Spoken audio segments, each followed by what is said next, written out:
Hello guys, তো আজকে আমি তোমাদের বিশাল মজাদার একটা জিনিস শেখাবো। বিশাল মজাদার, মানে যেসব সংখ্যার আর কি বর্গ বার করতে গেলে শেষ যদি 5 থাকে না, 15, 25, 35, 45 এইসব জিনিস যদি বর্গ বার করতে হয় না, চট করে একটা জিনিসই কাজে লাগাবে। 5-এর স্কোয়ারটা আগে তুমি সাইডে লিখে দেবে, ঠিক আছে? 5-এর স্কোয়ার 25 লিখে দিলে, এখানেও লিখে দাও 25, এখানেও লিখে দাও 25, এখানেও লিখে দাও 25, এটা তোমরা লিখে দেবে। তারপর দেখবে কত আছে একের, 15 স্কোয়ার 500 তো লিখে দিয়েছি, এবারে এক।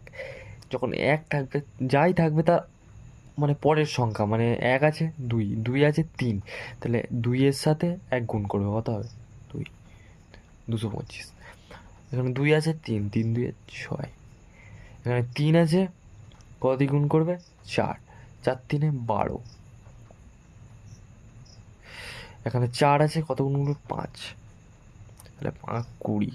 তাহলে এইভাবে তোমরা না বহুত সহজে করতে পারবে, বহুত। এর থেকে সহজ নিয়ম হয়তো আর নেই, ঠিক আছে? তো তোমরা এটা কাজে লাগাও। আর ভালো লেগে থাকলে লাইক, কমেন্ট, শেয়ার করে দাও। আর তোমার বন্ধুদেরকে শেয়ার করে দাও, তাহলে ওরা করতে পারবে।